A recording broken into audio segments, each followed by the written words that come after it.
Hello दोस्तों, स्वागत है फिर से आपको एक नई वीडियो में। दोस्तों इस वीडियो में हम लोग जानेंगे समास क्या होता है, समास को पहचानने का तरीका क्या होता है। दोस्तों ज़्यादातर एग्जाम में समास में से प्रश्न जरूर आते हैं, 3 से 4 नंबर के प्रश्न आपको जरूर पूछते हैं। ठीक है, तो इसलिए आपको ये जानना जरूरी है, समास को सीखना जरूरी है। और दोस्तों हम इस वीडियो में समास को पहचानने का एक सटीक तरीका जानेंगे। ज़्यादातर एग्जाम में मतलब परिभाषा इसका नहीं पूछता है, ये पूछता है ज़्यादातर कि समास को कैसे पहचानेंगे। ठीक है, तो ये आप लोगों को जानना जरूरी है कि समास आखिर पहचानते कैसे हैं, कौन समास है, ये जानना आप लोगों के लिए बेहद जरूरी है। तो दोस्तों वीडियो में एंड तक बने रहिएगा। ये वीडियो देखने के बाद मैं दावा करता हूँ कि आप दूसरा वीडियो आपको देखना नहीं पड़ेगा, आप अच्छे से समझ जाएंगे और जो समास है उसको आप अच्छे से पहचान पाएंगे। ठीक है, तो वीडियो में एंड तक बने रहेगा। और दोस्तों अगर वीडियो आप लोगों को अच्छा लगता है, बुरा लगता है, जैसा भी लगता है, हमें कमेंट जरूर करें। कमेंट आप करके आप मतलब रिव्यू जरूर दें कि हमारा जो वीडियो है वो आप लोगों को कैसा लग रहा है, खराब लग रहा है, कहीं गलत हो रहा है, कुछ त्रुटि हो रहा है तो आप वो भी कमेंट कीजिए, हमें कोई दिक्कत नहीं है। कमेंट में आपका वेलकम है, कमेंट होता ही इसीलिए है, तो आप लोग कमेंट करके हमें ज़रूर बताएं।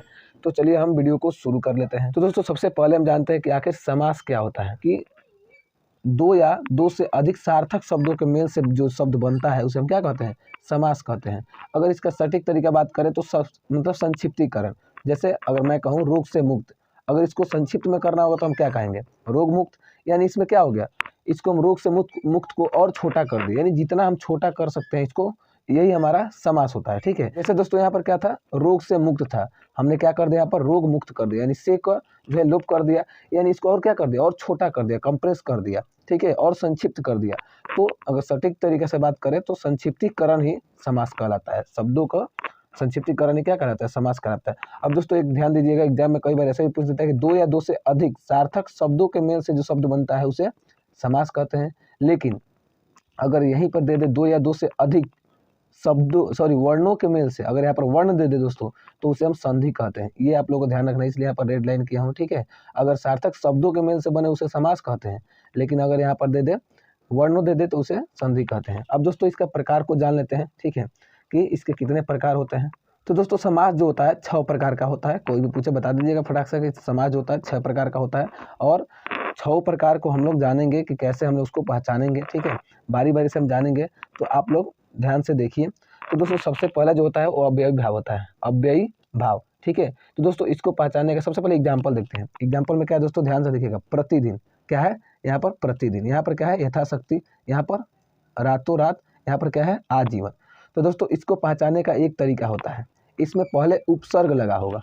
क्या लगा होगा, सब में उपसर्ग लगा होगा, तो हम आप पहचान सकते हैं कि ये क्या है, कौन सा, मतलब जैसे कि प्रति है, इसमें उपसर्ग क्या है, प्रतिदिन में प्रति है।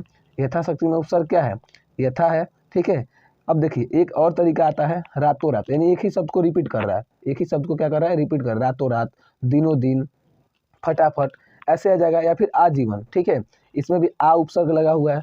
ठीक है, तो दो तरीके से आप पहचान सकते हैं, या तो एक ही चीज को रिपीट करे या फिर पहले उपसर्ग लगा हो, तो ये क्या होता है, अव्ययी भाव समास होता है। ठीक है, इसको आप लोग ध्यान रखिएगा। ठीक है, अब दूसरा जो है दोस्तों कि तत्पुरुष क्या है। ठीक है, तत्पुरुष को कैसे पहचानेंगे, तो दोस्तों तत्पुरुष में एक चीज आपको ध्यान रखना होगा, जो कारक होता है ना, जैसे कारक कितना होता है, कर्ता ने, कर्म को, करण से, ये सब जो होता है इस चीज का लोप होगा। लोप क्या मतलब, गायब कर देगा। जैसे कि एग्जाम्पल देखते हैं, गृहागत, इसका क्या अर्थ होगा, गृह को आगत। अगर इसको आप तोड़ेंगे तो क्या होगा, गृह को आगत, यानी को शब्द का इसमें को कारक का लुप्त है। ठीक है, लोप कर दिया गया है। नीति युक्त, यानी नीति से युक्त। ठीक है, इसमें से जो कारक चिन्ह है उसको लोप कर दिया गया है। देशभक्ति, देश के लिए भक्ति, यानी के लिए जो कारक है उसको लोप कर दिया गया।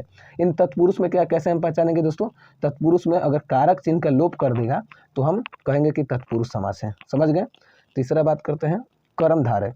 कर्मधारय समास क्या होता है, उसको कैसे पहचानेंगे दोस्तों, इसमें एक चीज आप लोगों को देखना है। सबसे पहले एग्जाम्पल देखते हैं, सुपुरुष, यानी सुपुरुष का क्या मतलब है, सु लगा है और पुरुष लगा है, यानी इसमें क्या प्रथम पद जो होगा द्वितीय पद की प्रधानता बताएगा। यानी क्या बता रहा है इसमें, सु मतलब अच्छा होता है, पुरुष मतलब पुरुष। ठीक है, यानी जो पुरुष अच्छा है, ठीक है, उसे सुपुरुष कहते हैं। महात्मा यानी क्या है, महान है जो आत्मा। ठीक है, नीलगाय, नीला है जो गाय, यानी इसमें क्या बता रहा है, जो प्रथम पद है ना ये वाला, ये महान है जो आत्मा, दूसरे पद की विशेषता बता रहा है। सुपुरुष जो पुरुष है अच्छा है, महान है जो आत्मा, ठीक है, द्वितीय पद की प्रधानता बता रहा है। जो गाय है वो कैसी है, नीली है। ठीक है, तो प्रथम पद द्वितीय पद की प्रधानता बता रहा है यहाँ पर। अब आगे देखते हैं, अगला जो है दोस्तों द्विगु समास। ठीक है, द्विगु समास में एक चीज आपको ध्यान रखना है, द्वि, यहाँ पर पहले क्या दिया दोस्तों, द्वि दिया है, ठीक है। द्वि मतलब क्या होता है, दो होता है, द्वि मतलब क्या होता है, दो होता है। तो आपको इससे ध्यान रखना है कि द्वि मतलब दो होता है, यानी गिनती की संख्या आ रहा है, तो जिसमें भी गिनती की संख्या पहले आए, जिसमें भी गिनती का संख्या पहले आए वो क्या हो जाएगा, द्विगु समास हो जाएगा। इसका कोई अलग अर्थ ना निकले, ठीक है। जैसे कि नवरात्र, 9 दिनों का समूह, ठीक है, इसका कोई अलग अर्थ तो नहीं निकल रहा है, ठीक है। 9 रातों का समूह, सॉरी। चौराहा, जो 4 राहों का समूह हो। त्रिलोक, 3 लोकों का समाहार, ठीक है। त्रिभुज, इसका कोई अलग अर्थ नहीं निकल रहा है, ठीक है। त्रिभुज मतलब क्या, त्रिभुज होता है, 3 भुजाओं से घिरी आकृति होती है। त्रिलोक मतलब क्या होता है, 3 लोकों का समाहार। इसका कोई अलग अर्थ नहीं निकल रहा है, लेकिन इसके पहले क्या लगा होगा, गिनती की संख्या लगा होगा, ध्यान दीजिएगा। 9, इसमें चौराहा मतलब 4 हो गया, त्रि मतलब 3, इसमें भी त्रि लगा है, ठीक है। तो गिनती की संख्या पहले लगा होगा तो उसे हम द्विगु समास कहेंगे, क्योंकि इसमें भी द्विगु लगा है, द्वि है, तो द्वि मतलब 2 होता है, यानी गिनती की संख्या आप इससे पहचान लेंगे, ठीक है। अगला देखते हैं, अगला जो है दोस्तों वो है बहुब्रीहि समास। इसको कैसे पहचानेंगे, जैसे एग्जाम्पल देखते हैं, चक्रपाणि। चक्रपाणि से आपको दिमाग में क्या आ रहा है, चक्रपाणि से आपको विष्णु जी के दिमाग, यानी चक्र जो धारण करते हैं, कौन चक्र धारण करते हैं, तो विष्णु भगवान, यानी कि जिसका तीसरा अर्थ निकले, ठीक है। इन दोनों, 2 शब्द बेशक दिया है लेकिन इसका अर्थ कोई तीसरा निकले, ठीक है। जैसे चक्रपाणि, लंबोदर, यानी लंबा है उधर जिसका, किसका ध्यान आ रहा है, तो गणेश जी का, यानी तीसरा जिसका अर्थ निकल जाए उसे हम क्या कहेंगे, बहुब्रीहि समास कहेंगे। नीलकंठ, किसका दिमाग आ रहा है, शंकर जी का, ठीक है, यानी जिसका कंठ नीला है, ठीक है। पंचानन, पंचानन हनुमान जी को भी कहते हैं, ठीक है। यानी इसका क्या हो, इसमें इसको पहचानने का तरीका क्या है, जिसका तीसरा अर्थ निकले, इसका क्या निकले, तीसरा अर्थ। अब आप लोग यहाँ पे देखेंगे तो कहेंगे कि पंचानन यानी इसमें गिनती की संख्या आ रहा है, तो ये तो द्विगु समास होना चाहिए, फिर बहुब्रीहि समास कैसे है। तो आप लोग को एक डाउट क्लियर कर दूँ यहाँ पर, अगर किसी का तीसरा अर्थ ना निकले, मतलब पहले गिनती की संख्या बेशक दिया हो, लेकिन अगर उसका तीसरा अर्थ ना निकले तब द्विगु समास होगा। अगर उसका तीसरा अर्थ निकल रहा है तो बहुब्रीहि समास होगा। जैसे दशानन दे दे, दशानन मतलब तो रावण का बोध होता है, तो इसलिए ये किस में हो जाएगा, बहुब्रीहि में हो जाएगा दशानन भी। अगर तीसरा अर्थ ना निकले तब जाके द्विगु समास में होगा। जैसे इसमें नवरात्र है, चौराहा है, इसका कोई अलग अर्थ नहीं निकल रहा है, इसलिए क्या होगा, द्विगु समास में आ जाएगा। और बहुब्रीहि में जिसका तीसरा अर्थ निकले वो बहुब्रीहि होगा।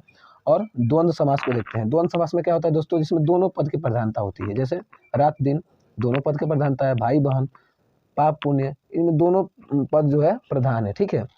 भाई बहन है, पाप पुण्य है, माता पिता है, ठीक है। ये सब में दोनों पदों की प्रधानता होती है, इसे क्या कहते हैं, द्वंद्व समास कहते हैं। ये तो आसान है बहुत, ठीक है। तो दोस्तों चलिए एक झलक और हम इसको देख लेते हैं सबको, ठीक है, बारी बारी से, ठीक है।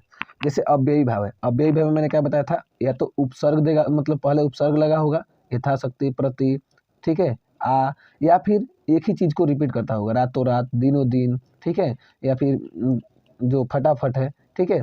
और दूसरा में क्या होता है, पुरुष में कारक चिन्ह का लोप किया होगा, जैसे गृह को आगत, गृहागत है, गृह को आगत, को शब्द का लोप किया है। नीति से युक्त, से शब्द का लोप किया है, यानी से कारक चिन्ह का लोप किया है। देश के लिए भक्ति, के लिए का लोप किया है। तीसरा है कर्मधारय, सुपुरुष, इसमें क्या होता है दोस्तों, प्रथम पद द्वितीय पद की विशेषता बताता है, ठीक है। पुरुष वो कैसा है, अच्छा है। जो आत्मा है वो कैसा है, महान है, महान है जो आत्मा।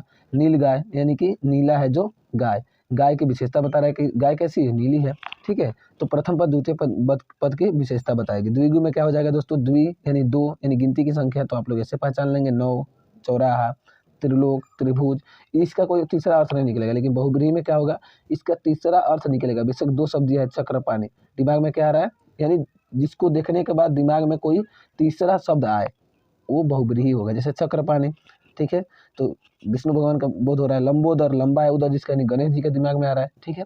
नीलकंठ, पंचानन, अब यहाँ पर मैंने बताया जैसे कि जिसका तीसरा अर्थ न निकले तब द्विगु होगा। अगर तीसरा अर्थ निकल रहा है, बेशक गिनती की संख्या पहले दिया हो, तो बहुब्रीहि में आएगा, ठीक है। द्वंद्व समास में क्या होगा, दोनों पद की प्रधानता होती है, ठीक है। अब दोस्तों कुछ आप लोगों को मैं होमवर्क दे रहा हूँ यहाँ पर, आप लोगों को कमेंट में बस हमें बताना है बना करके, जैसे कि दशानन का, रसोई घर का, पीताम्बर का, पंचवटी का, माता पिता का, ये कौन सा समास है, हमें कमेंट में नीचे बताना है। और दोस्तों कमेंट में ये भी आप लोग बताइएगा कि ये वीडियो आप लोगों को कैसा लगा। अगर अच्छा लगा वो भी बताइएगा, बुरा लगा वो भी बताइएगा, क्या गलत है वो भी बताइएगा, क्या सही है, क्या सुधार करना चाहिए वो सब बताइएगा। और वीडियो पसंद है तो वीडियो को लाइक कर दीजिए और अपने दोस्तों के पास ये शेयर जरूर कीजिएगा। आपके जितने भी दोस्त हैं आप उन सबको शेयर कीजिएगा, ठीक है। बाकी मिलते हैं नेक्स्ट वीडियो में, तब तक के लिए जय हिंद।